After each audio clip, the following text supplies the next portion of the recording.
Indian national Lokdal के राष्ट्रीय अध्यक्ष चौधरी अभय सिंह चौटाला शहर के मूर्थल रोड स्थित गीतांजलि गार्डन में एक शादी समारोह में शामिल होने पहुंचे। यह कार्यक्रम प्रदेश सचिव सुरेश त्यागी के भतीजे का था, जहां उन्होंने परिवार को आशीर्वाद दिया।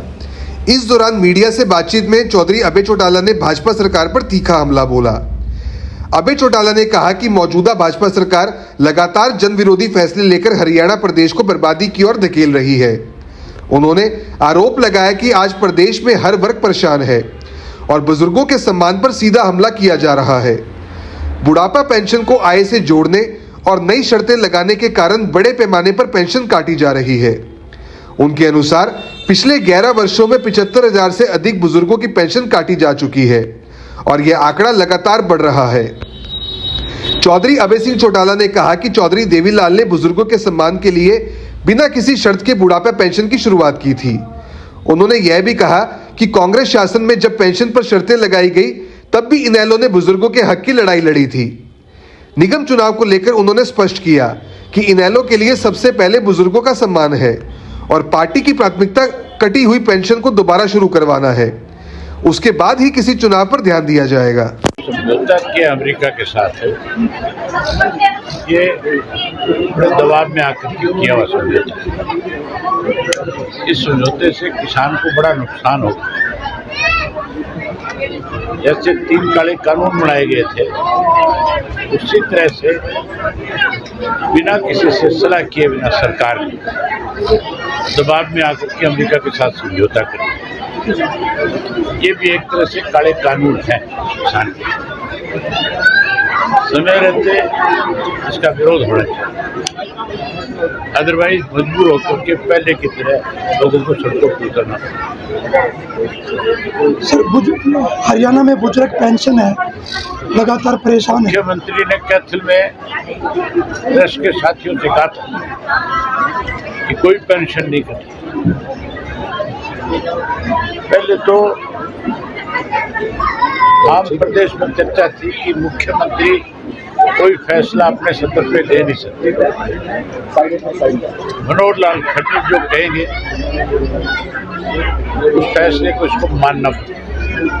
पहले तो डम्मी कहा जाता था पूरे प्रदेश में, अब डम्मी के साथ साथ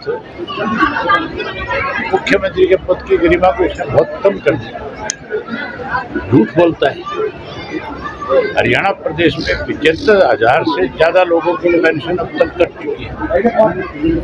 ये 3200 रुपये देने की बात कर रहा था, नवंबर से देने थे, फरवरी आ गई, अब तक एक नया पैसा नहीं बढ़ाया गया, जबकि 75,000 बुजुर्गों की पेंशन रोक दी गई और काट दी गई।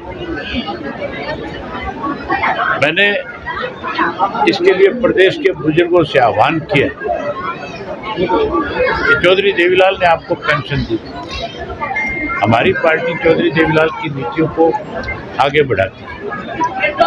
हम चौधरी देवीलाल के दिखाए हुए रास्ते पे प्रदेश को आगे लेकर के जाएंगे। हम किसी भी कीमत पे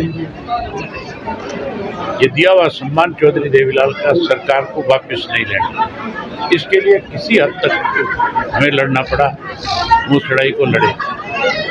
20 को जाकर के मुख्यमंत्री को अल्टीमेटम देकर के आएंगे और कह कर के आएंगे कि या तो इतने दिन में पेंशन के पैसे 3200 रुपये के हिसाब से बुजुर्गों के खाते में डाल दो। नहीं डालेगा तो फिर सरकार का कोई व्यक्ति कहीं कार्यक्रम नहीं कर सकेगा। फिर हम इतना बड़ा आंदोलन खड़ा कर देंगे, इतनी बड़ी लड़ाई खड़ी कर देंगे कि सरकार को नाक रगड़ करके पेंशन देंगे। सर, नगर निगम चुनाव है, इनेलो भी मैदान में। जरूरी है, चुनाव जरूरी नहीं। तो सरकार पार्टी सिंबल पे लड़ेगी अब की बार, और पहले पेंशन की लड़ाई लड़ेंगे, फिर कोई अगली लड़ाई लड़ने की जरूरत है। सर, पश्चिम बंगाल में चुनाव है, जिस तरह से ममता बनर्जी अब हरियाणा की बात कर तो इतना लंबी चौड़ी मत सोच फिक्र कर। क्या आप स्टॉक मार्केट में एक सफल और प्रोफेशनल ट्रेडर बनना चाहते हैं? तो जुड़िए ट्रेडिंग गुरुकुल से, जहां आपको मिलता है 19 साल से भी ज्यादा का भरोसेमंद अनुभव। 6000 से भी ज्यादा स्टूडेंट्स को हमने सिखाया है लाइव मार्केट में ट्रेड करना। यहाँ सीखें स्टॉक, फॉरेक्स और क्रिप्टो ट्रेडिंग बिल्कुल बेसिक से। अपनी स्किल्स को अपग्रेड करने के लिए हमारी ट्रेडिंग गुरुकुल ऐप इंस्टॉल करें। आज ही कॉल करें और अपने ट्रेडिंग करियर की शुरुआत करें।